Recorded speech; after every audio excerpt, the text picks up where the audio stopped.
I was like, I do. No, I didn't. Would you like the question? Yes.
Good morning. I'd like to call the order the Metro Council work session of January 28th, 2024. Georgia, will you please call the roll? Yes, Counselor Nolan, Present. Good morning. Counselor Wong, Present. Counselor Rosenthal, Present. Counselor Lewis, Present. Counselor Simpson, Present. Counselor Gonzalez will be here shortly, and Council President Peterson. Here, thank you. All right, Council, we have pulled from the agenda our introduction to the Regional Transportation Demand Management Strategy and Assessment to further evaluate before it comes back to Council. I'll give you an update at some point about that. And so we're going to move into our 2024 Urban Growth Management Decision next steps. I think everybody is here for that. So why don't we bring up Catherine Charlo and Ted. Council, like hundreds of government agencies around the nation, we are working urgently to determine the legal and logistical impacts of recent executive orders, which is one of the reasons we've pulled that from the agenda. Sorry. So we're going to be moving on to this resolution that we have been asking staff to have a conversation over the last several months, directing staff to develop work programs to address improvements within the decisions around urban growth management processes and protocols. So I'll turn it over to Catherine. Thank you so much, Council President Peterson and councilors. We appreciate your having us here to talk today about this potential resolution. Oh, the clicker, thank you. As noted, we are here today to help facilitate your conversation.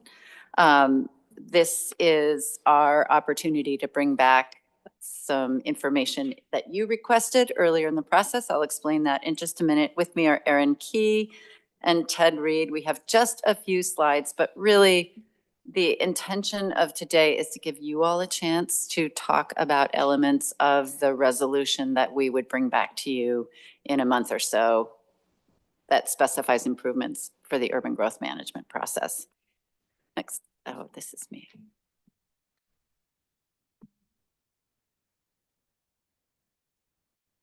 The clicker does not appear to work. Is there something y'all can help with here? Thank you so much. So as a reminder, here's the steps that led us to today's discussion. In December, you all adopted an ordinance that did these three things. It adopted the Urban Growth Report. It expanded Sherwood's request. It approved Sherwood's request to expand the urban growth boundary for the Sherwood West development proposal. And it set out conditions of approval for that request. Those approvals dealt at a high level with housing density, housing affordability, industrial site protection, and public engagement and tribal consultation. Next slide, please. Today's work session is going to touch on the topics that you identified that came up throughout the process. We heard 5 areas of concern for improvements to the ongoing program. Those areas are there on the slide. Racial equity, concept plan requirements, industrial land readiness, regional housing coordination, and regional forecasts. I suspect all of these will be familiar to you. We heard a number of them from our Committee on Racial Equity, or CORE. We heard a number of them from MPAC, and I think we as staff and you as counselors heard a number of them from our regional partners. Next slide, please. Our next steps here after today's discussion are to, at your direction, develop and bring back a resolution for your consideration, which would identify the work programs relating to the 5 buckets of topics, or the 5 topics I just identified in the previous slide. And then eventually after that resolution, having staff return with proposed work programs, and also if there are work programs or work actions that you all as counselors would like to take, this is a good time to identify those too. Next slide, please. Finally, just a summary of what has been happening already in response to the Committee on Racial Equity's recommendations. Those recommendations are listed on the slide: equitable use of data, improved DEI and department and PD&R department, planning, development, and research department collaboration, improved engagement with CORE and growth management, ongoing professional development for staff, and incorporation of Metro's agency-wide racial equity strategy, as well as just inclusive engagement in the process. There are a number of actions that have already been taken. We have been providing you with some of the information about those in individual briefings, and I believe there's also been distributed a list of actions that have been taken as well, and Erin and Ted are going to talk about a few more. The last thing I will say before I turn it over to Erin to talk through some more specifics is just a reminder that our hope for this is that it's your conversation. So please don't hesitate to stop us through the PowerPoint if there are items you want to discuss, get more clarity on, or give more direction on. So with that, I'm going to turn it over to Erin Key. Oh, and I did not introduce myself. I'm Catherine Charlo. I'm the Director of the Planning, Development, and Research Department. Thanks so much. Hello, everyone. I'm Erin Key, Urban Policy and Development Manager. I use she, her pronouns. And so thank you, Catherine. I'm gonna take it over to just explain and provide some more information about what we heard from all of these different groups related to those 6 areas. And so this one is this is the beginning of talking about racial equity. You probably remember that CORE provided 3 separate areas of recommendations, and so we'll address all 3 of those. This one is really specific to the chair recommendations, and in our view have implications for both urban growth management processes in the future, but a lot of the work that planning does in general. I think a lot of these recommendations could be part of the work that the planning department does for the next 6 years before we get to the next UGB decision, and things that we need to work on, including, as Catherine pointed out, collaboration between the DEI department and our department, and how we engage CORE with not just urban growth management, but all of the functions that planning does. And so you can see in this list, a lot of them are, as Catherine explained, specific things that have already been discussed and that the planning department is looking at incorporating. So I'm going to pause here, just like I'm going to pause 6 times. Encouraging you to tell us what you think is missing from this list, what you'd like to elaborate on. This is the starting place for the conversation. And what we hear from you today, as Catherine said, will help us bring back a resolution that directs our work to make sure that what we decide to follow up on about this UGB decision and how we respond to these responses are made official in a resolution. So having said that, I'll kick off your guys' conversation on this first topic to identify just anything you'd like to talk about and add to for staff's benefit. Council. Questions on what's in the slide? Sorry, Commissioner Wong, council member Wong. Yeah. Thank you, Madam. It's just gonna be one of those days. Yes. Everybody just respond when I look at you. Okay, thank you. I think this is a good list of things we've heard, from CORE. But I think in the last CORE meeting, the sentiment that was expressed from the chairs was that these are lessons actually for the whole agency and kind of all our practices, especially kind of the data justice work and kind of the how we do community engagement. So I think that was one of the messages that I wanted to be able to be sure to convey was this is like a microcosm of the work that we do.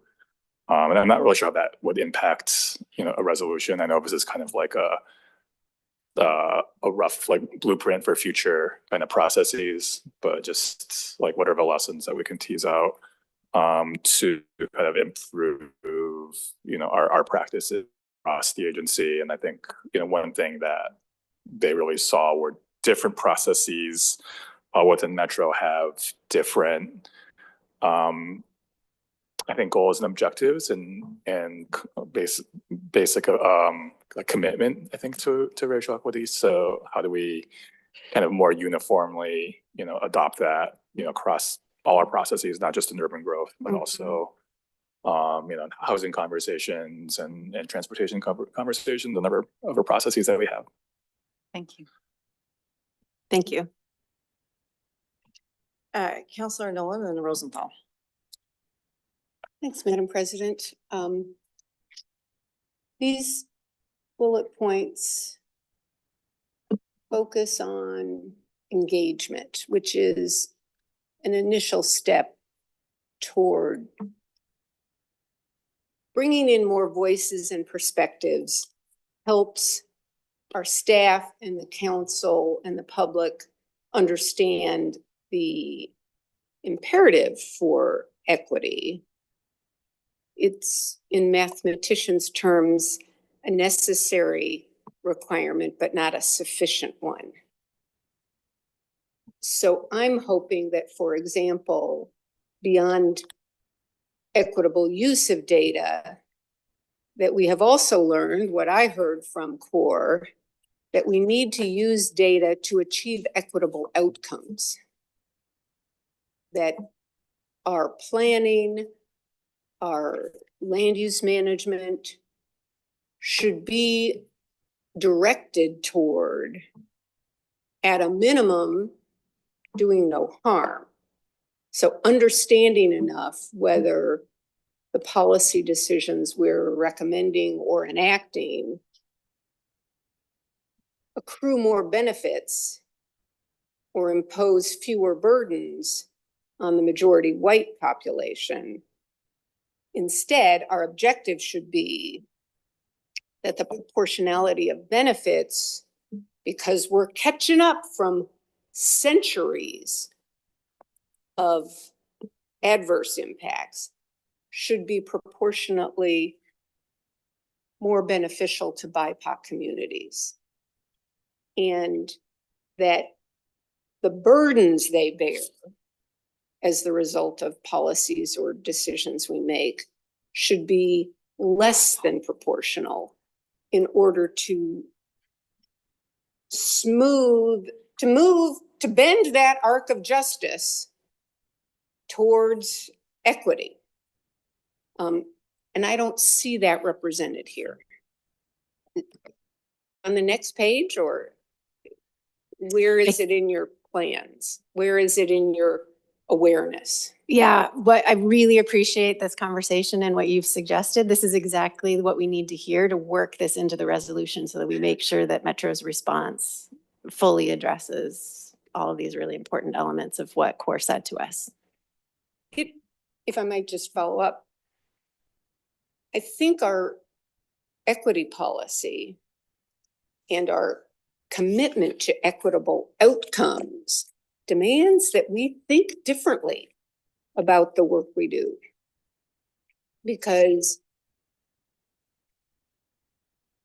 the momentum on which that work has been built has not been heading, not because of what we have done in this room, but because of the history, but it hasn't been heading toward equitable results that bring benefits to the population we serve. In recognition of the historic damages that have been imposed or incurred upon that population.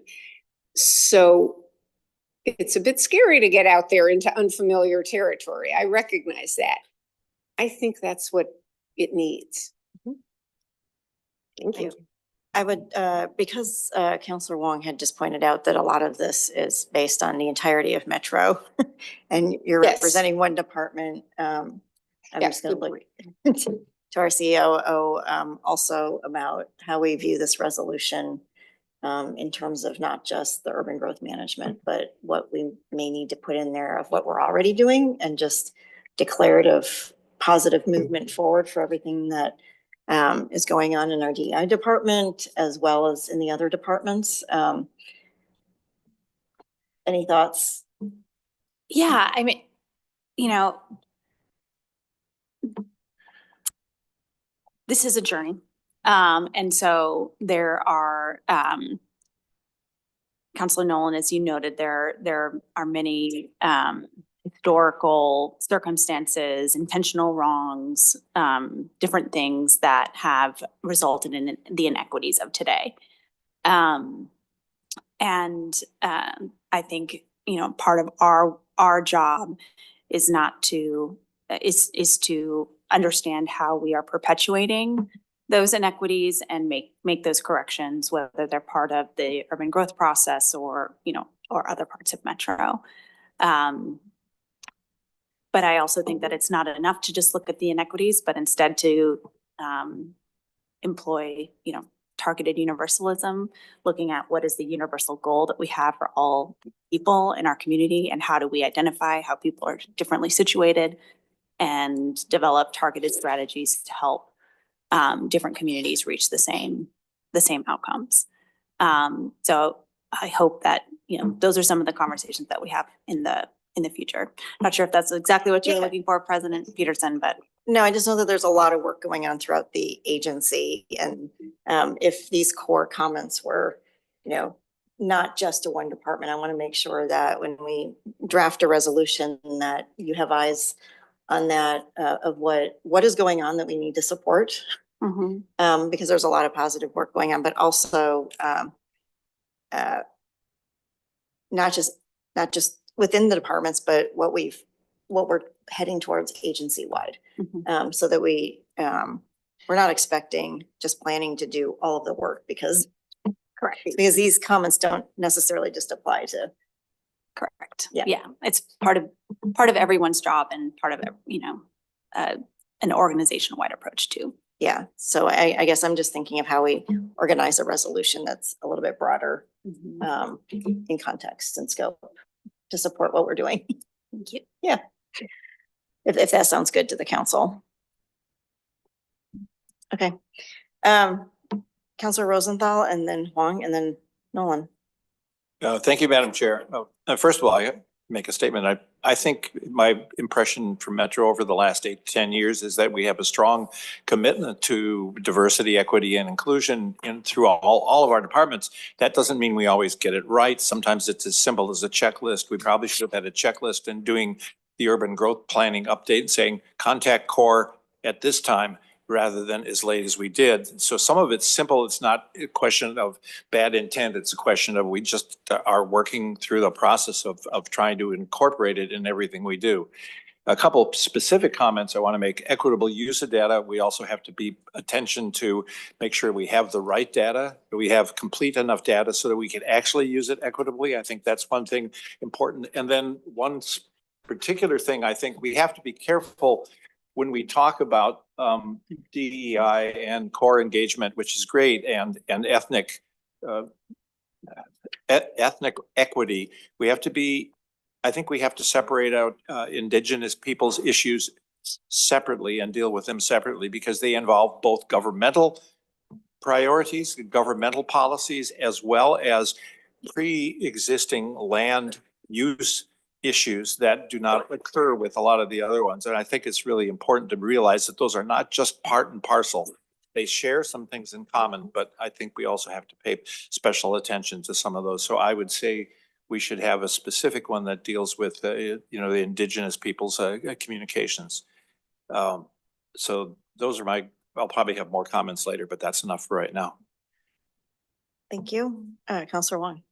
Thank you, Madam President. I just wanted to bring that message previously from kind of the core directly. But some of my thoughts for this process are twofold. I think we really need to consider kind of the urgency and prioritization that our community feels strongly about. We really, by state law, worked on the urban growth boundary, the last year and a half because that was required of us. So I think that felt urgent for our team, but maybe necessarily wasn't urgent for the community. Like we've all had a tough year. And I think, folks, when I talk to them, really want to talk about, housing affordability, transportation, things that will impact their lives more immediately. And when we're talking about urban growth boundaries, I realize it's really important work for the future of our region, but it's also like these acreage that we added may or may not develop, over the next 20 years, and we may or may not see X number of housing units. And it just is really theoretical because so much has to work in order for us to have that end result in 20 to 30 years. So the urgency that communities feel currently is not going to be solved anytime soon through an urban growth boundary expansion or not expansion. So I think just having that sense of what is actually important right now for a community, and this is probably just an overall kind of DI commentary is really important, is what is important to you, and this may not be important to you right now. I mean, it's important work, but just I think having that sense of grace is really important. I think the other thing that's missing here is a lot of it's focused kind of internally on staff development. And, what I've learned is land use is very complicated. And we have a whole team of technical experts that have done this a couple of times now. And we struggled over about the course of last year to bridge that gap between the technical analysis and the capacity you need to really be able to weigh in meaningfully. So I think there's a big difference between inclusive engagement that's broad and not particularly deep, because I think you'll get some sentiments around housing is really important to me, and is there going to be transit there? And I think there'll be high level engagement, but I think what we really need and will benefit from is if we can get that equity lens and community perspective in with folks that actually know and are knowledgeable. Because I think what you see in rooms, and I think people feel tokenized, is we have community members that don't think about this for their jobs every day, and with experts that this is all they do. And there's this knowledge gap that is really hard for our community members to bridge. So, if I had all the resources, I would actually spend a year or two honestly doing education capacity building conversations, because it's not really just about the gap in experience on our staff. It's why is this important to the community, and how do we best engage, and what are the outcomes that we hope to achieve? And that's a deeper level conversation. So yeah, really kind of rethink what inclusive engagement means. I think that part of the reason why we have capacity building grants here at Metro is we want to build that capacity to engage in a really systemic and meaningful way, rather than every 6 years we do this, or every 3 years. And we do kind of just some basic community engagement because we feel like we have to. But what is that next level where community members actually feel ownership over the process and the outcomes that we're hoping to achieve? Thank you. I really appreciate the nuance that you've gotten into in terms of inclusive engagement and what that looks like and how it's very complex when you're talking about long range planning and things that are so far from in the future that it can be hard for people to connect to, because particularly when they have urgent needs in this moment, and we're talking about something that's at least 15 years away. So thank you for that. That's really, really helpful. I do want to say that maybe there's an element that we can build off of in the future of the idea of the youth cohort was an opportunity to bring a group of people who represented a diversity of interest and age and experience to follow the process for over a year and get that depth of knowledge in some of the ways that you pointed out, and to get that feedback from them after they've kind of learned about and followed this process and seen its complexities. And of course, that was only 16 young people. Maybe there are ways in which we build on that, the lessons learned in that process, and work to grow that with this idea of inclusive engagement and what that could look like based on what you've said. I think it'd be interesting to see, what happens in 3 years with when they're 19-year-olds and how they might, Could we bring them continue back? to participate, right? Where are they going to be working? Right. Yeah. Awesome, thank you. Counselor Nolan. Thank you, Madam President. Just quickly following up on the conversation that I've heard. I really appreciate the way you framed this, Counselor Wong. That there's a lot of technical aspects of a land use or urban growth decision that we should offer training, exposure, community engagement for. But you don't need to understand all the technical requirements of a UGB decision to be able to weigh in on what you want that decision to result in, how you want that to affect the lives of residents, homeowners, businesses in the region. That kind of weighing in can be done with some context. And so you've got, this is oversimplifying, and understand that I know this, that it's oversimplified. You've got community who is not steeped in all the technical rules and checkpoints and statewide goals and things like that.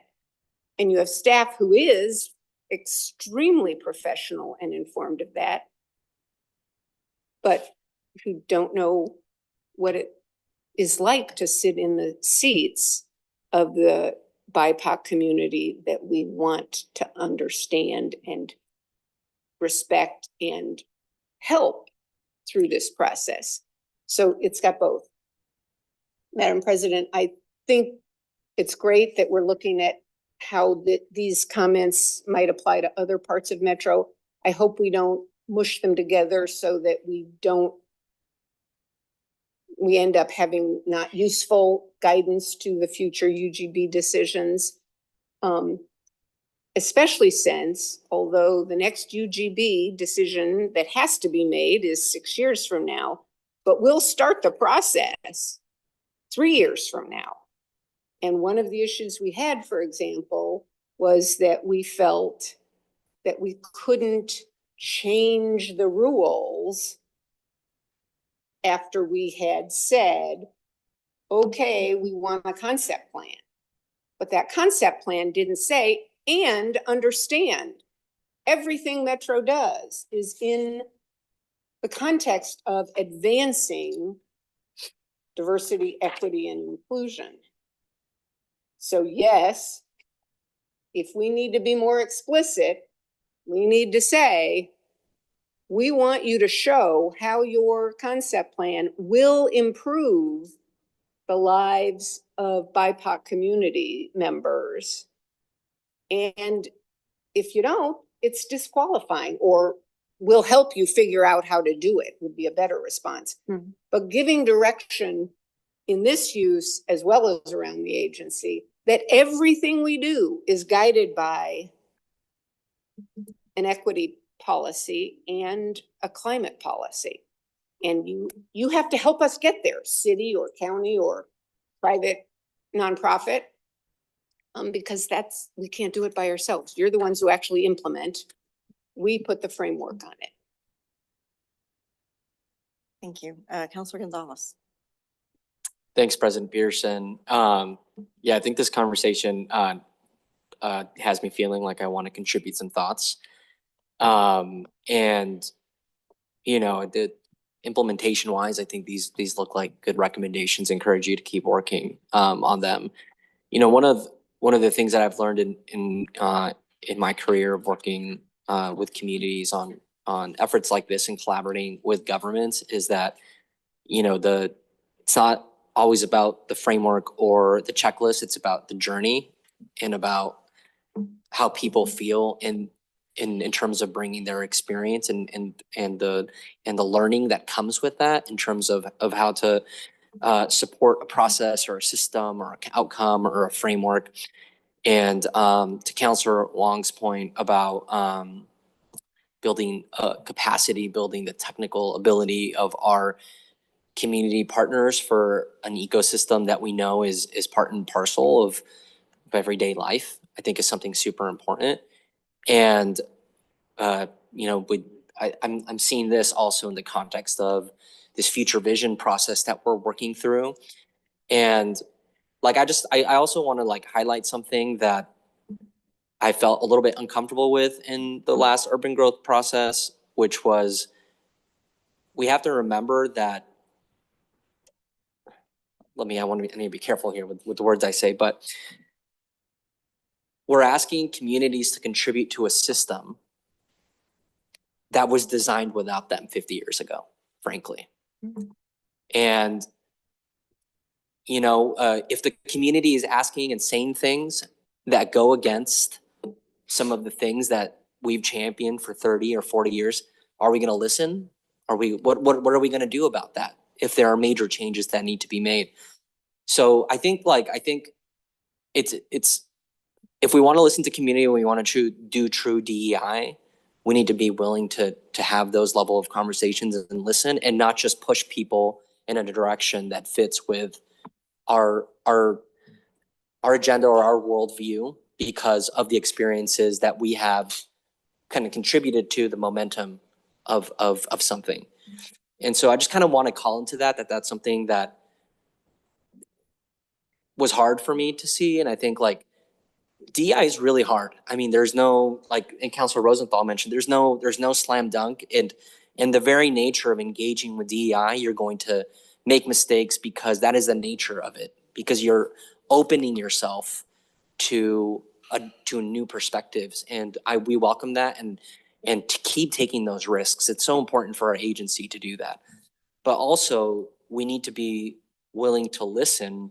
And I think that our future vision process, we need to ask some real questions about what is the future, what do all communities want for the future of our system? And I think there's a really big disconnect there. And we need to make communities feel interested and feel seen in this process if what we're feeling like is there's a disconnect there. Just because, yeah, I mean, I don't want to get into the whole like technical and the kind of the things that might make folks feel like outsiders rather than insiders on a process. But yeah, I just it tapped the vein of reflection that I've just been having, and I think it's something for, you know, us on this council. I think we're all forward thinking, you know, progressive leaders, and it's something that we need to be able to understand within the context of some of the things happening nationally in our country. It's like, how do we step up to meet communities to what they really need, not to what we think they need? So, wow. Thank you for giving me the chance to say that. Yes, of course. Anybody else on this slide? President Peterson? Yeah. Thank you. I just want to thank you, Councilor Gonzalez, for raising that, that issue, because I do think this is an opportunity for us, staff and council, to talk about how do we handle that when we are engaged in a process that is super prescribed, where we're following, state statutes or, established precedent, and we hear from community, we are questioning the underpinnings of this. We are questioning the rationale for doing this in the first place, because we're not sure that it was just. How would you like us as staff to bring that to you? What is and we don't have to answer that today, but I think, going forward, you are the policymakers.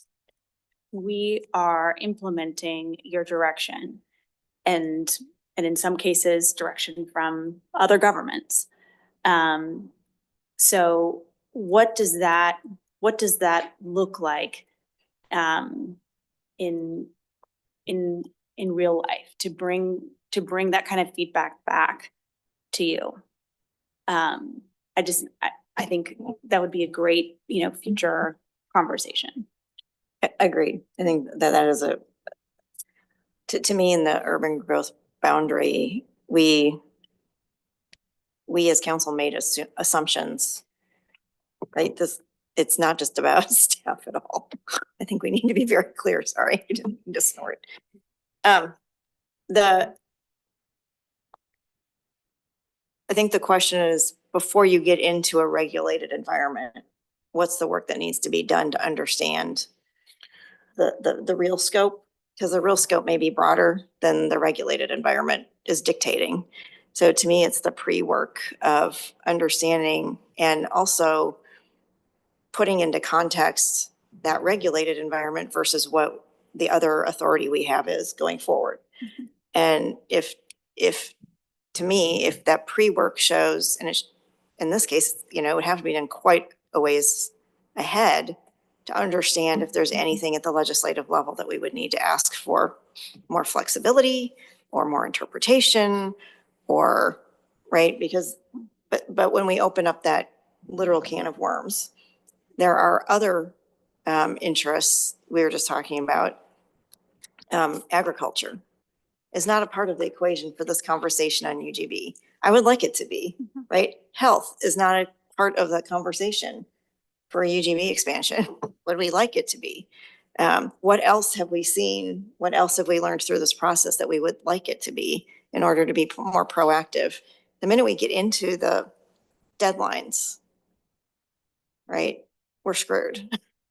We can't change, we can't pivot. Yeah. So it's the pre-work that's going to be really important on all of this. If I go back to the conversation and going back to the entire agency in my head, the conversation about increased access to parks. It's the pre-work, not that we really need to do to be able to understand what does access mean to community, not what we think it should mean. Right? Before we get into a report that needs to be published to show that we've actually increased access, but we haven't defined that. So there's this, to me, it's before you get into the regulated environment, or before you're getting ready to go to the ballot, or before you're, how do we actually scope the project? And I think we've gone back and forth on projects just within planning and development just recently on that concept of what is the pre-work we have to do in order to scope the project. That would be my planner thought. What a dynamic conversation. Fantastic. And I really appreciated the ways in which you worked off one another's comments and built upon them and shared information with one another. So this is the first of 6 slides I'm going to go through. So don't worry. Don't worry. This was really the most loaded. This one had the most in it to talk about. So we're going to get into some more specifics, but I just want to encourage the same kind of conversation where you're talking with one another and building upon each other's ideas. And this is all just such a great learning experience, which is the purpose of this, both for staff, but also for you as leaders, I think, too. So should I go to the next slide? Yes, please. Counselor, or someone will help me go to the next slide. There we go. Thanks. Counselor Nolan kind of led us here, which is another kind of set of recommendations about specific to concept planning. So Counselor Nolan talked about the ways in which we found ourselves wanting something from the concept plan that Sherwood presented that we hadn't asked for in the beginning. So this is in some ways a very a low-hanging fruit because Metro has requirements for what a concept plan is and what the cities who pursue a concept plan need to address. It's in our urban growth management functional plan. It's called Title 11. And these are the places where we put rules about what's in a concept plan. So there is an opportunity here to talk about several topics. A few of these came also from CORE, which was a desire to have a racial equity analysis done as part of concept planning so that CORE and council and everyone had that information when an UGB decision was being made about in response to a concept plan. They also brought up, obviously it was on the other slide too, but this need for a more dimensional public engagement and in multiple languages, working with community-based organizations. And that's the kind of engagement that could be more explicit in the concept planning, as well as, you know, that you made a condition of approval on Sherwood for their engagement in future phases, but this is something we can be more specific about in the concept plans. Tribal consultation is one that came up through consultation with tribes during the UGB process, was wanting that consultation to happen earlier. So again, this is something we can do in concept planning. And then these last two, housing density and mix and housing affordability were both big topics amongst yourselves in the decision with Sherwood. These are things that could be more explicit in concept planning. Obviously, the requirements around these are where they are today because of wanting to find a balance between certainty for the cities and yet flexibility, wanting to have regional interests in mind, but also local control. So that comes into play when if a concept plan had a very specific urban density that concept plans needed to meet, that's very specific, but also not flexible. So these are things that just to consider, but all things we can put into requirements for cities going forward. So that's where I'm going to stop and see if you'd like to have some discussion around the thoughts here about ways we'll change our requirements. Councilor Rosenthal, the long and list. Yeah, the easy one that comes to mind, I mean, President Peterson mentioned that, agriculture and health, that's probably pushing it a little too far, but I think workforce opportunities is something that the concept plan should develop. I mean, Sherwood is unique in the sense that it's right on the edge of and has been very proactive in developing workforce opportunities in its area. We could take an example of Damascus as an area that really did not have some of those options and some of those opportunities. I'm not going to go into analysis of why one failed and the other one seems to be moving forward. But I also want to make a general comment. One of the problems we have is we can set the kinds of things in the concept plan, but we also have to recognize, and it's very hard to do, that each community is different. There's a lot of sociology goes into why a community identifies, and what it identifies is important to itself. We come up with general rules on how we have to look at this, but we also have to be careful to understand what the community sense is, because each community is different. Some communities are based upon workforce, some communities are based upon recreational opportunities, some communities are based upon, the fact that they have tree-lined streets. I don't know. It's very complicated. Our position here in Metro Council, trying to come up with unified rules that addresses everybody, but doesn't impinge upon the important, because one of our goals is to create vibrant, livable communities. And so that means we have to recognize what constitutes a community. That's not always easy. So, but anyway, on this one, I would say that workforce opportunities is something that we should require. Great. In addition. Councilor Wong. Yeah, thank you, Madam President. I think before we get to the concept planning, I really want to reinforce Councilor Gonzalez's point around, this system that was created with a community, many decades ago, and President Peterson's, point about how early, engagement should be done before we get into the regulatory framework. And I think before we even think about concept planning, I'd really like to think about what a 21st century land use system might look like.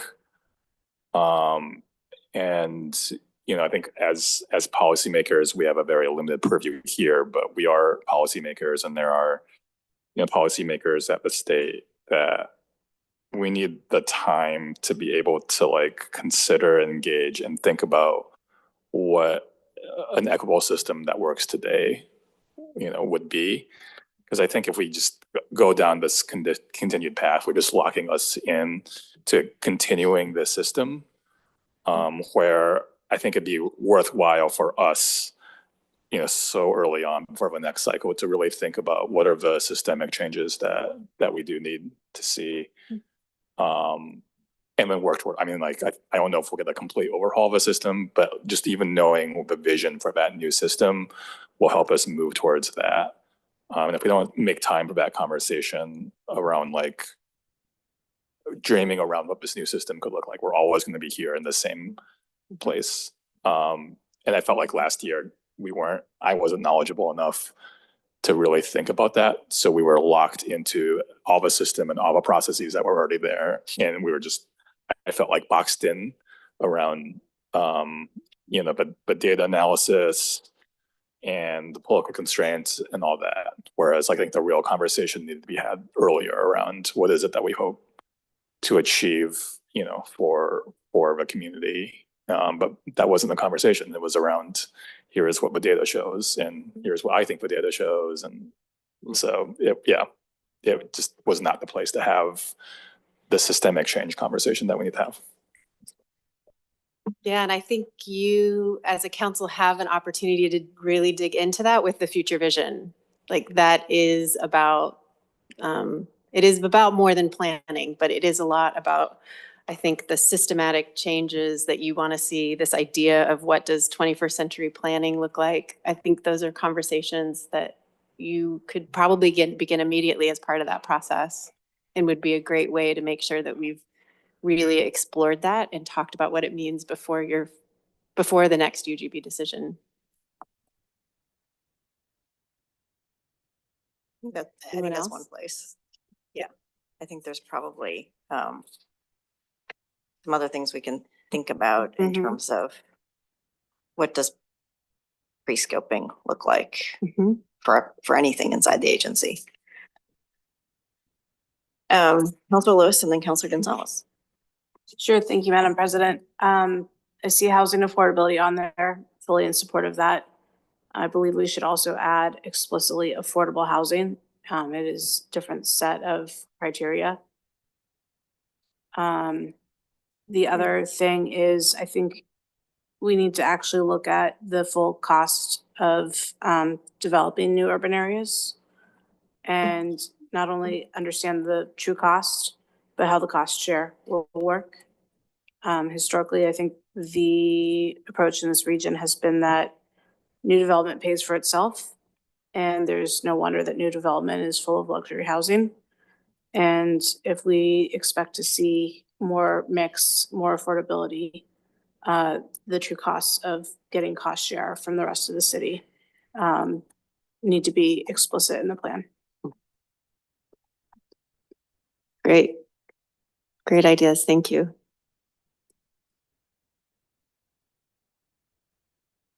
I know they're technical definitions of a moratorium, but putting a grenade right out here. But I guess the question I have is, if there isn't enough money in the system to help cities actually grow, both internally and at the UGB, then when do we actually trip a moratorium? I guess that's a question, a legal question for the future. But I think we're at that point of, are we at moratorium until we get help, until there's a change in the tax, until I'm just, putting that out there as I know there's a technical definition, but, is there, we have a housing affordability emergency, right? That we just continually roll over now by the governor. But what does that mean on the ground to actually get out of it? This is one piece of that puzzle, and we've been struggling to get that attention on that issue. The fact that they have no planners, no inspectors, no permitters, that's not a technical definition of a moratorium, but we are technically then in moratorium if there's no way to grow. We are going to get to housing production. That's a topic. We're going to get to it. But I do want to say, I mean, I think, It's on industrial as well. and you've noticed there was one concept plan, one city that came forth in the 2024 UGB process for expansion. And we don't have any current concept plans being funded by Metro or worked on to our knowledge. So you're pointing to a reality that we can see on the ground, like what area will be requesting an expansion in 6 years. I don't think any of us know that right now, and that's But there pointing al- to what you're there's also saying. no All of permits these, being pulled in the region. I mean, Exactly. there's some, but there's nothing of substance happening and we're stagnating, right? So I guess I hate to put it on the table, but it's a reality. Yep. We are essentially in moratorium, like, because there's no way to grow. I sort of see a few glances at me, so I'll take that for a quick moment. Carrie McLaren, Metro Attorney. The way that the legal and President Peterson, you are correct to note that sort of the legal structure of what is considered to be a land use moratorium really lays out what a city or a local government has to show before they can declare a moratorium. What you're sort of talking about is, I'm going to say, like, effectively, Mhm. you know, it's not, no one has declared one as such, but what we're seeing is the kind of development slowdown that is tantamount or effectively for the needs of our region, you know, not producing what we need. Do we want to call that an effective moratorium? And I think that, you know, staff is right talking about some of that, you know, housing production strategies and that are supposed to sort of try to get at what are some of those underlying barriers. But we all know that our local governments face significant barriers with respect to infrastructure development. And that, you know, on the same side, there's pressure in terms of SDCs and how those can actually end up increasing costs. So I think that's something that we certainly can look at in terms of, but the sort of legal structure, I guess, just to say here, is really a city's declaration that based on their inability to provide a certain necessary, and I'm doing it at a very high level here, certain necessary infrastructure relates to sort of public harm. But I think what we're really talking about here is the policy issues of cities effectively finding themselves in that spot. Does Metro have the authority to declare moratorium on UGB expansions? Metro, well, I will get back to council. Yeah. I don't want to answer that completely off the cuff because it pulls in a couple of other areas, but I can certainly get back to Metro. Okay. Council. Thank you. Counselor Gonzalez. Thanks, President Peterson. This is a good convo, and I want to pull on that a little bit more later, just because I'm curious to learn more about what you're thinking.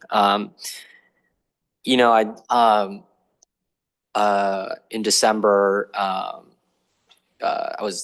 had the opportunity to be in Philadelphia with Councilor Lewis. It was a good time learning about a bunch of things. But on that trip, I was able to spend some time with former Metro President David Bragdon, who was at Metro when we did our 2040 growth plan and went through a few UGB expansions, including Damascus. And, you know, just in my insatiable desire for curiosity and learning, asked some direct questions around, it wasn't like, what's one regret or anything like that. It was like, looking back with what you know now, what would you change or what would you have done differently? And we talked a lot, there's a lot of things, but one of the things that he highlighted and encouraged, you know, me and for us to think about is that he felt in the original 2040 plan, there wasn't enough appreciation for market forces and capital and how important it is to take that into account to achieve the built environment that we want. And I mean, that to me, I mean, like as an econ guy, like that to me is just like, it hits all the right boxes in my framework, in my mind. And so like, as we go through this process, I think having goals and bullet points is wonderful. But we also have to be able to ensure that the policies that we're advancing are helping us to support the kind of growth that we want rather than discouraging the things that we want. Mhm. And I just want to be able to approach our policy through that lens because yeah, I mean, I think it's like there's a lot of conversation happening around that right now, but you know, I think Metro has a really special role to play to support the kind of built environments that we want to see. And we can't just wave our policy magic wand essentially and say, we're gonna get there. We need to, you know, take those into account. So when I'm thinking about concept planning, the requirements, I just want to add that lens and just be really mindful and strategic about that. Thank you. President Peterson, if I can, just because I don't want to leave this lingering, I will come back with more detail, but I do want to answer directly the question President Peterson posed to me of Metro cannot declare a moratorium. So, you know, but I think really embedded in that question are what are the tools that Metro has to sort of address, you know, the issues around infrastructure and as it makes its UGB decisions. So that's the question that I'll work on, you know, with planning. But just as a direct answer, no, Metro doesn't have the ability to declare a moratorium and not do urban growth boundary expansion. State law requires that you accommodate that, you know, and plan for growth that is expected to come to the region for the next 20 years. So Thank you. And my intent was not to actually move forward with the moratorium. It was the idea that we are in a moratorium, whether we can declare it or not. We are stagnant. And so, you know, it's been hard to get attention on that issue from the state. So. All right, next slide. Yes, let's keep going. So I'm going to take a bit of a detour. I'm going to pause from the discussion for just a second to be really comprehensive about covering CORE's recommendations. I said at the beginning that they had 3 different sets of recommendations. We've talked a bit about those that were specific to the process and to Metro and how Metro should do things differently and how the process should be different in the future. We talked about concept planning and their ideas for what expectations Metro could set for future concept planning to provide more information when making UGB decisions. There was another set of recommendations that were specific to the Sherwood proposal. And several of these were addressed, at least in part, by council when you made your conditions of approval. So I just want to point those out. Several of them were about engagement. And you put requirements as a condition of approval for Sherwood to do that deeper level of engagement in their comprehensive planning efforts moving forward. CORE asked that Sherwood be considering affordability and that affordability be part of development in Sherwood going forward. And that was a condition that council put a couple of conditions in place around affordability of housing. There were a couple of topics that CORE brought up. One was a community needs assessment for Sherwood, really understanding the needs of their community and evaluating themselves and how they're responding to those needs. That was not a condition of approval beyond what Sherwood might be doing as part of the comprehensive planning of West Sherwood. And there was another specific to Sherwood about reparations planning. And this is another topic that wasn't addressed in the conditions of approval.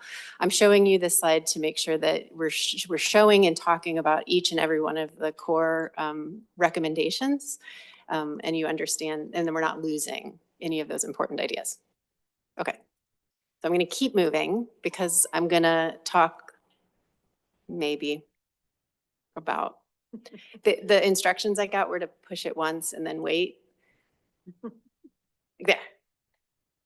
I just had to talk it out and it worked. Okay, so we're moving on to a recommendation specific from MPAC. MPAC asked council to consider staff's involvement in digging into industrial land development. And so this is an idea to talk about important topics that came up during the UGB decision about the need for site assembly, infrastructure needs to support industrial development. And so the proposal here is to build on and update Metro's existing industrial site readiness toolkit, to work on this by laying the groundwork for future updates to our planning, regional planning, including Title IV and how we look at industrial lands in the region. So these are different recommendations that we are bringing forward to you as a starting place about responding to MPAC's recommendation. So again, this is where I'll pause on this important topic so that you can talk to each other about what you think is important to move forward.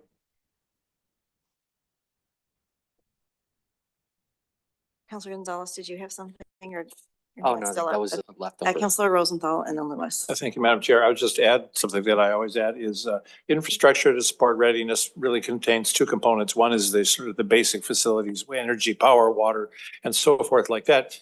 The other aspect which we do not, and I'm particularly sensitive to this because of for example, in the regional, in the RTP, we never identified any particular transportation access. This is a climate issue of getting people near where they have employment.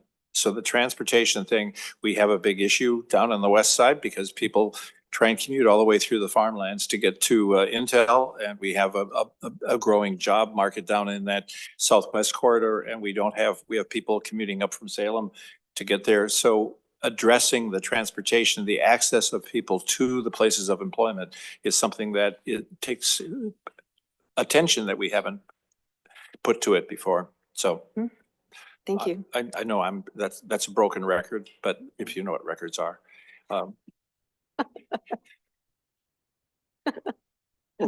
Counselor Lewis. Yeah, that's funny.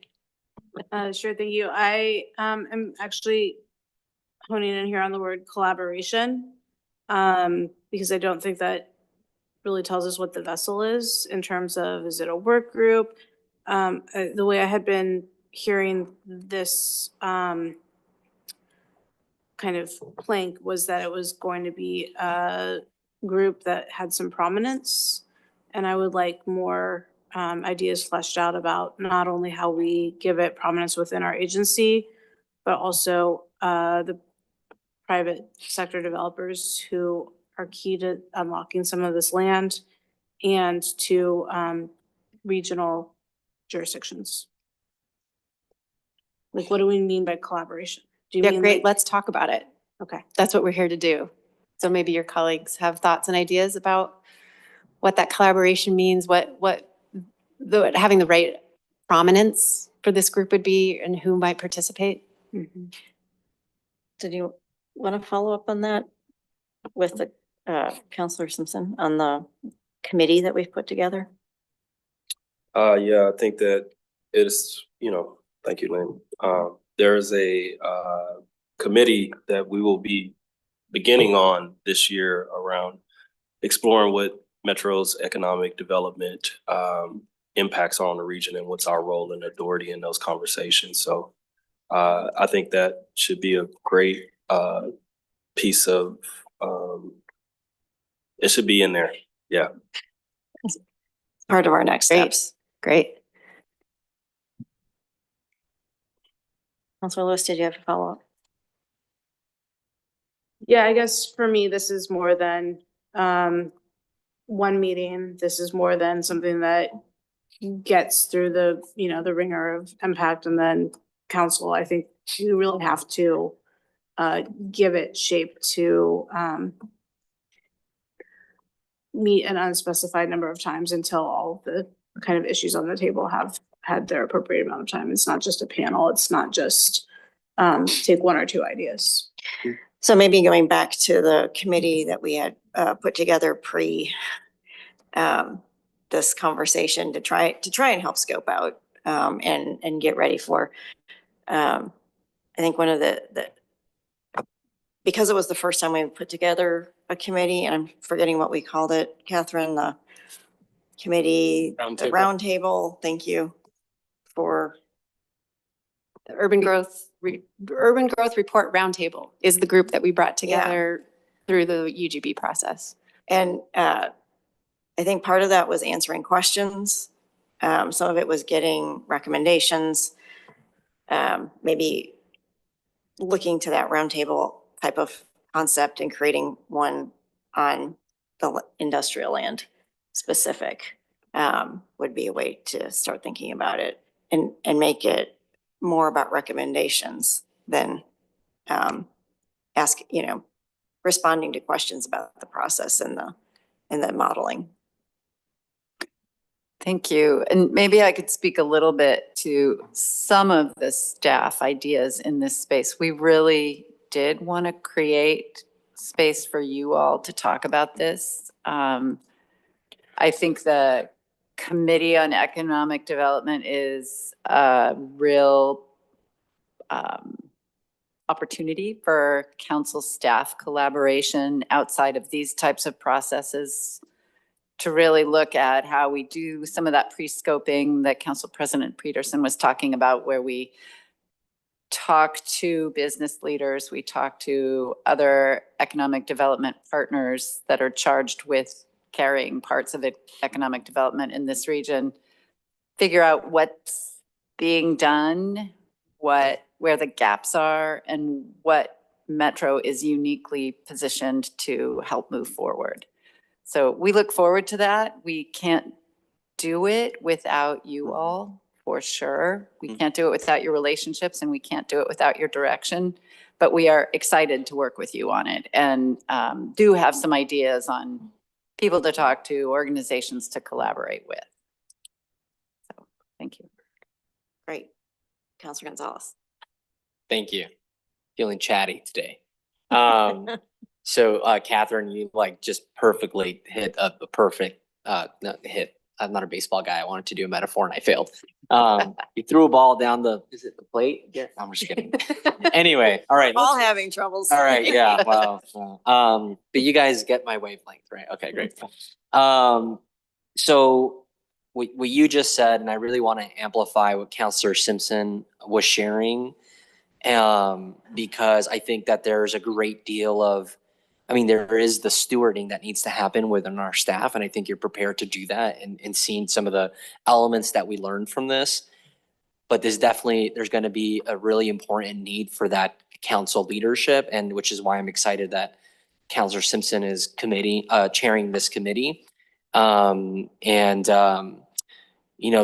questions, the tools, I think there's a lot of ideas out there, right? We've been through this process. We go through it on a regular cycle, and I think there's a groundswell of really practical things that we could probably implement pretty swiftly, and then maybe some more medium to long-term things that we can be a part of to help support whatever our industrial strategy for a region is that is balanced and helps us prioritize the right things, et cetera, et cetera. So I think that we should keep the conversation going as Counselor Simpson works on convening that work group so that we can connect the dots on people, organizations, institutions. There's been a whole bunch of work obviously done by economic development organizations at the state level and regional level that publish reports that have influenced our recent UGM process. So I think it's there's energy around this.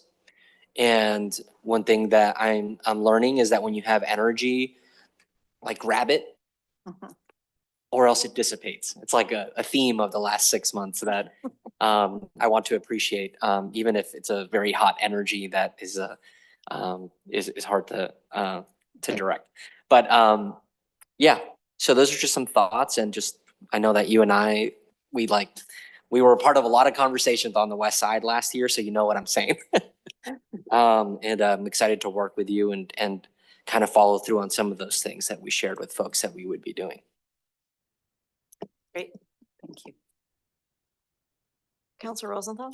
Yeah, just a comment. What the thing that would help me or that I would find helpful is from staff an identification for perhaps each district of what communications you want the council to have with what entities, because it's very different. I mean, Councilor Nolan's district in terms of economic development collaboration is going to be somewhat different.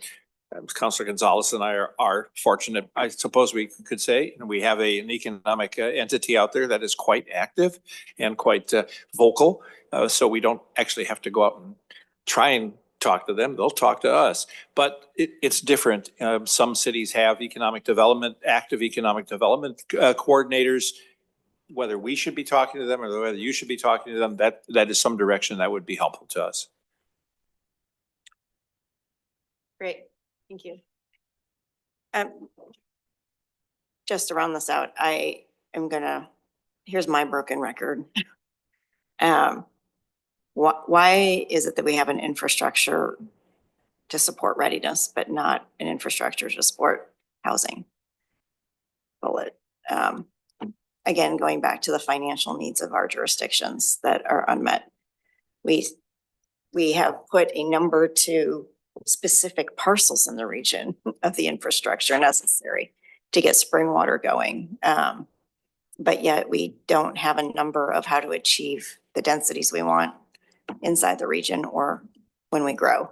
And we certainly haven't had, the conversation with TriMet about expansion into those new areas. We say we want these new areas to be high density and transit oriented, but there's no way to serve them with transit at this point.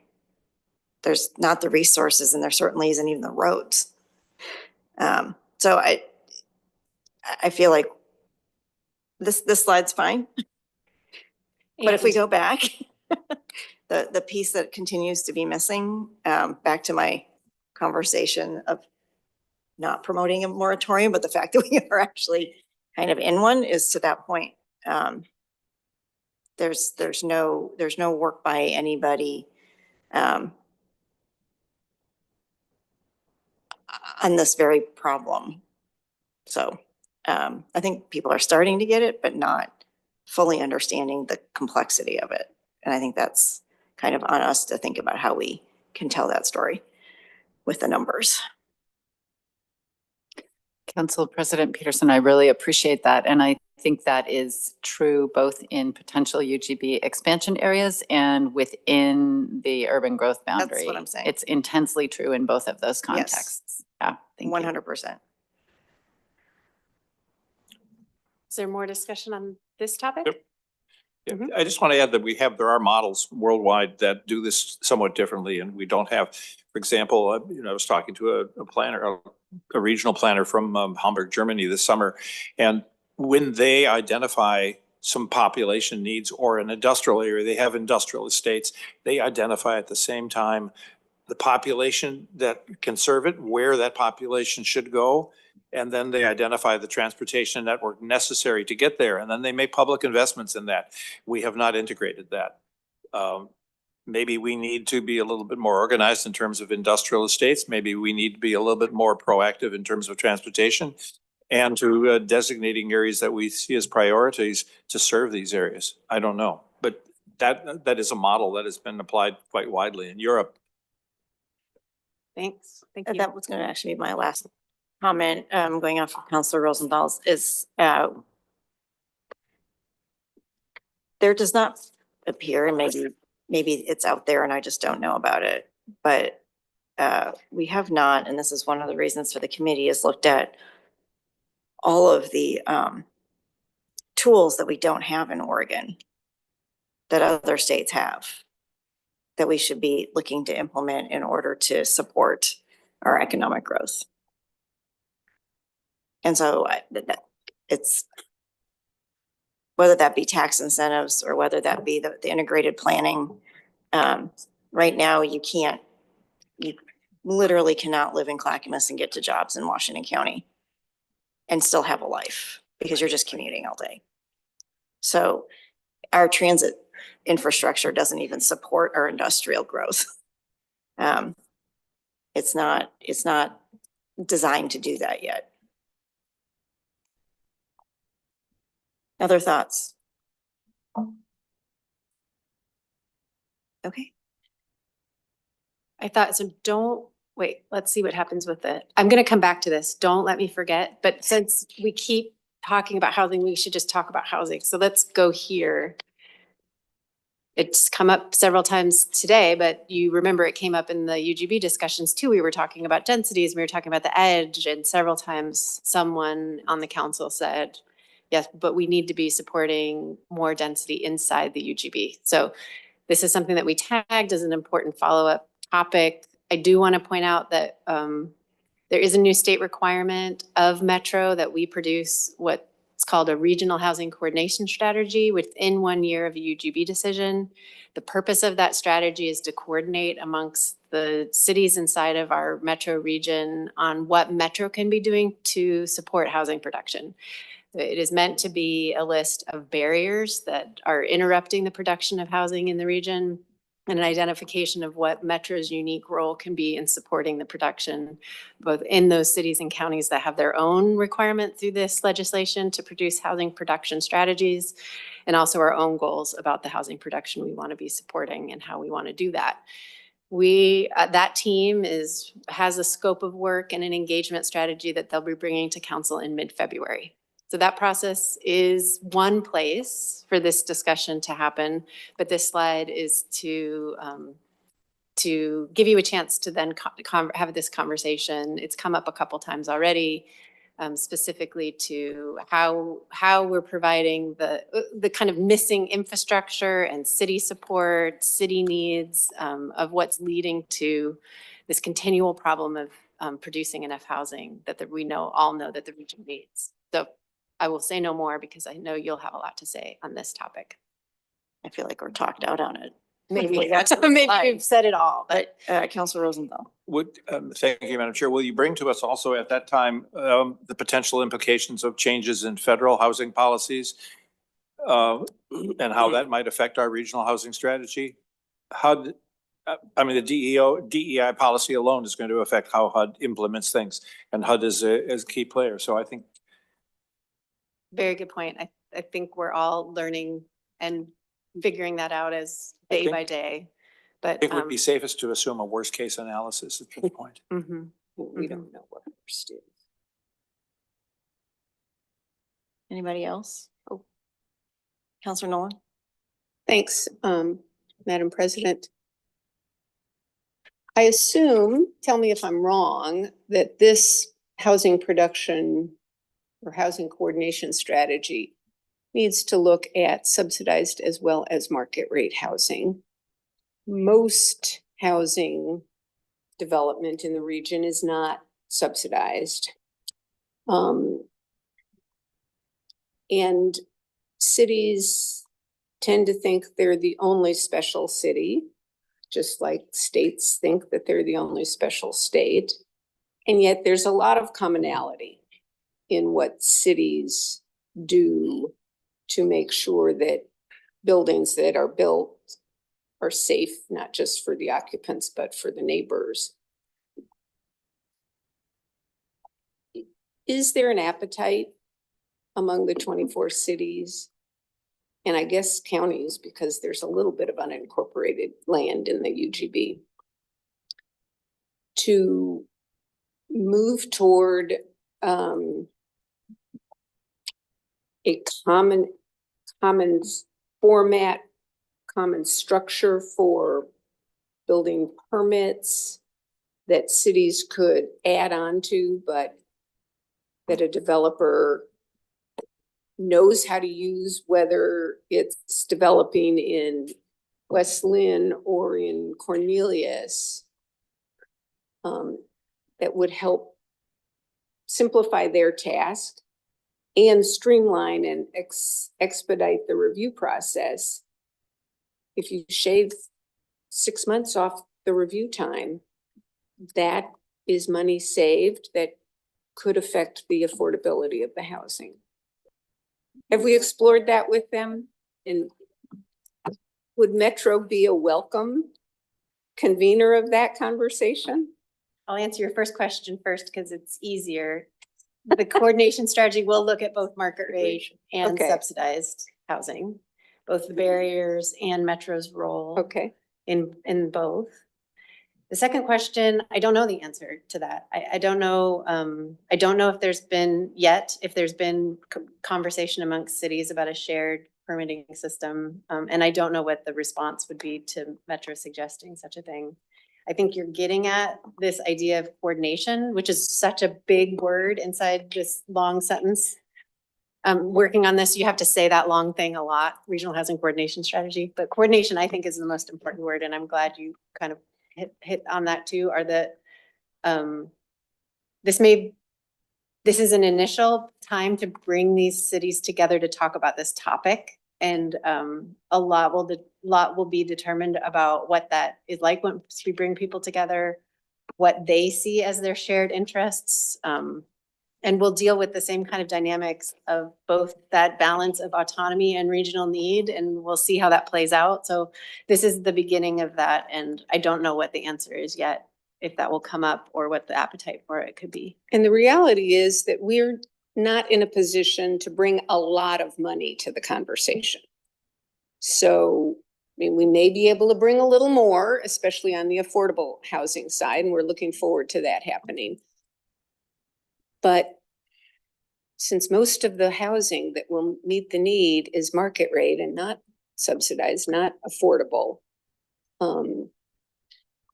big issues in that are the time and complexity that developers have to invest to meet their local codes.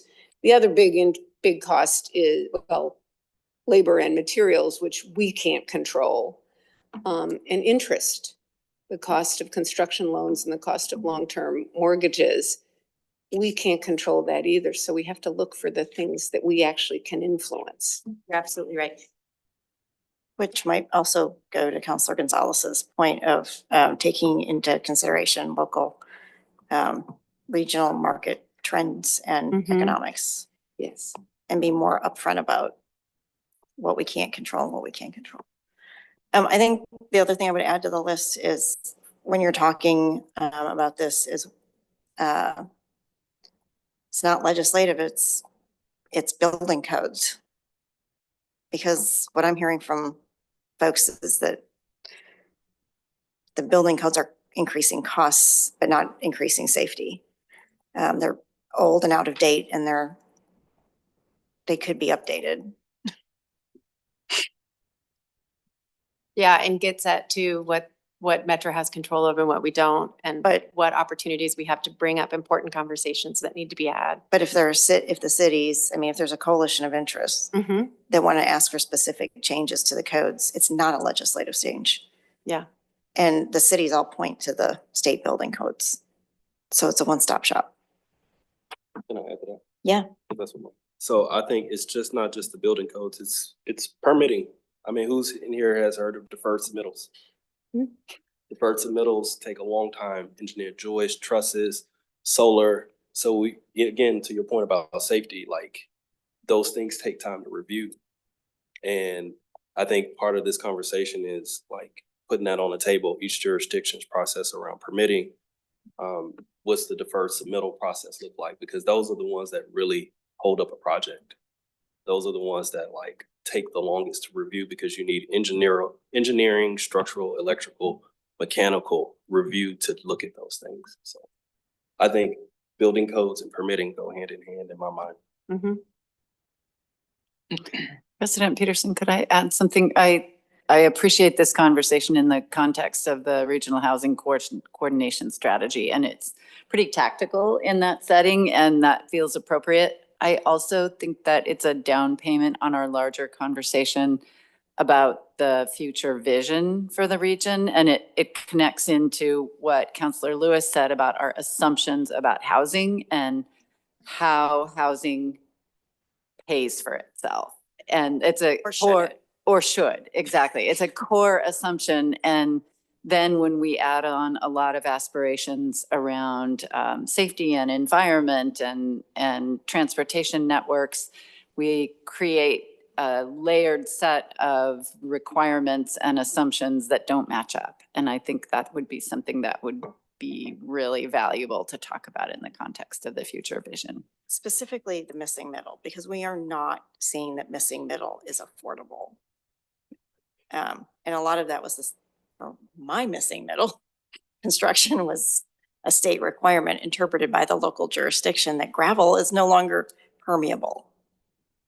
So therefore you need a very expensive water retention system because now you're forced to actually pave something that you didn't want to pave. So it's not just the building codes, it's also how these rules are being interpreted on the ground by the jurisdictions. And what did DEQ mean by impermeable?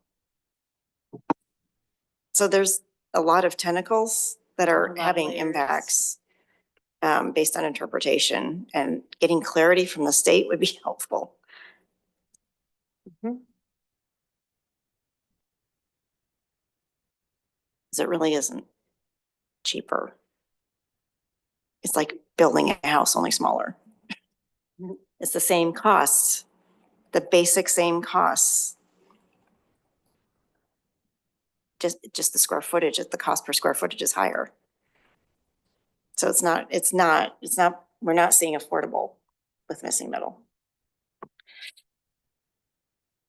All right. Anything else? Councilor Lewis, and then Rosenthal, sorry. Yeah, sure. I think that I would just like to see us have future council briefings or work session time dedicated explicitly to the RHCS to understand what the legislature thinks that we're going to be adopting, but also what our responsibilities are beyond adopting something. I see that by the end of this year, like we need to get on that soon, particularly if we feel like we can add any layers of incentive or, if there's any carrots or sticks that we have in addition to what the legislature gave us.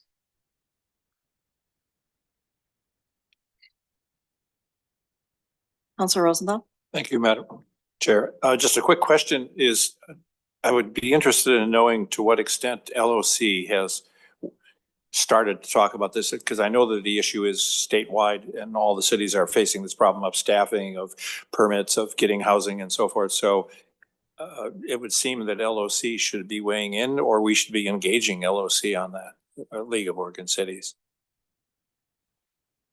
Good idea. I'm writing it down, but we'll hold that thought too. I just want to remind you that, so planning and the housing department will be back to a work session to introduce the regional housing coordination strategy, scope of work, and talk about the engagement plan so that we can dig into these topics. And engaging the League of Oregon Cities is exactly on that topic. So we'll have more conversation about that when we come back in February. Great. Councilor Nolan. Oh, I didn't. No? No. Okay. Accidental hands up. click. Okay, so I'll go back to Okay. the one I skipped. Maybe, okay. Well, this is the last one. We've talked about 5, so this is number 6. And this is an important topic that we've heard a lot of feedback about our regional forecasts and how we get this information, how we assess it, how we present it. So this is a recommendation that that the planning department work with our new revenue and analytics division and talk about and identify future improvements to make sure that Metro's forecasting is always on the cutting edge and that we're responding to the needs and thoughts of those that participated in the process this year. So I'll leave it at that. And the only thing I would add is that we also do expect to coordinate pretty closely with the DEI department because of the core request that we consider the equitable use of data in Thanks, that Catherine. process. Thank you. Yeah, wanting to dig into what that means. I see the definition on the sheet. Metro should commission an expert in data equity to develop a comprehensive framework that addresses how data collection, analysis, and reporting will account for racial and social equity. This framework should guide future UGB decisions and be developed well in advance of the next cycle to ensure thorough implementation. I mean, I guess my question is just metro-wide. How does this, I actually think that's the perfect example of how these next steps would work. So between now and the time that we bring back a resolution, we are happy to meet with folks to talk about that wording, to make sure that the question is asked correctly. We can bring that back in the resolution, and then as part of the resolution, you all would ask staff to go and do some work with experts across the departments to bring back a work plan to answer exactly that question. I don't think we can give you a clear answer right now on exactly what it means. Those words came from CORE. Yeah. And so that's our starting point, but I think there's a lot of work to do to understand really what that might mean in practice. yeah, and just thinking about the strategic plan for DEI, and we've had conversations about not the data collection and now, but it's the analysis and reporting, but it's the use of and preparation for work inside the agency. Of how we're using the tools that we have right now in place and how those tools may need to be updated, or there needs to be more understanding of how to use the tools than just because we have a limited number of tools now. And the question is, how do we use them? What is the appropriate way to use them? And it's going to change depending on what the topic is. So I don't think that, I go back and forth on as we develop plans and we start implementing the checklists. There's always a need for checklists, but I think checklists that are questions, have you considered, are more important than did you use this tool? Because I'm not sure the tool always applies in every situation. So I think we gotta figure out agency-wide how we have tools that are appropriate and are used appropriately for the different circumstances. Without going into any specifics, I'm trying to stay up here.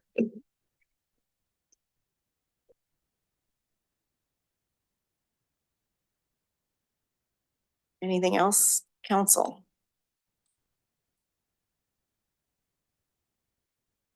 Okay, Thank you. is that it? Yeah, thank Yeah. you so much for digging into these topics with us, for having this dynamic conversation amongst yourselves. You've shared a lot of helpful information that gives more depth to all these initial ideas, so that we can work with it and bring back a draft resolution that then you can see how your thoughts and ideas are expressed in it. Give us feedback on that, and ultimately we'll have it ready for your approval. Okay, so I guess if I was trying to summarize at a very high level, what I've heard, that this resolution would not just be about urban growth management work. Half of it might be, I don't know if that's the right percentage, but a part of it is agency-wide. And the other part is what came out of the urban growth management work, so that the specifics are at least documented. But I don't know how to, maybe it's 2 resolutions, I don't care, but We might be able to talk about, these are the lessons that we learned from this urban growth process. How we will apply them going forward to not just the urban growth process, but other endeavors across the agency. Because I think, there's transferable skills and lessons here. And maybe we can just frame it up that way. Okay. But there are agency-wide work that's going on, and maybe there's a home for some of that lessons learned inside those other things. Okay. Yeah. Great. Anything else, Counselor Nolan? I will just weigh in that I think we should honor the work that CORE did specific to the UGB work. and respond with a resolution to staff specific to that. And then something agency-wide, which would be more generic, but I think there are specifics Oh, yeah. that we should address with the UGB process. Yeah, yes. I think that's what I was trying to say. Oh, sorry, I heard the response as we'll put it all together. Oh, no. That part of it, either two resolutions or one resolution that identify there's agency-wide and there's UGB specific or urban growth management specific. Yeah, I didn't mean to imply that we would sort of smush the specifics out, but rather that even in a situation that is specific where there are clear lessons, unique to urban growth, those specifics can be, then brought up and applied to other analogous situations and things that we have going on at Metro. Yeah. So, Okay. both and. I just want to thank all three of you for continuing the conversation and all the work that went into the urban growth management work and the UGB expansion, as well as this conversation. I know that there was a lot of work that went into pre-work that went into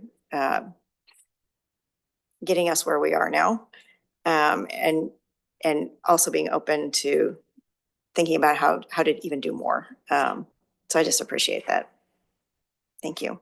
Thank you, Thank you. President Peterson. And if I could, I'd also really like to call out the DEI team. Sabrina and Amy and their team have been really good thought partners for us on this and will continue to be so.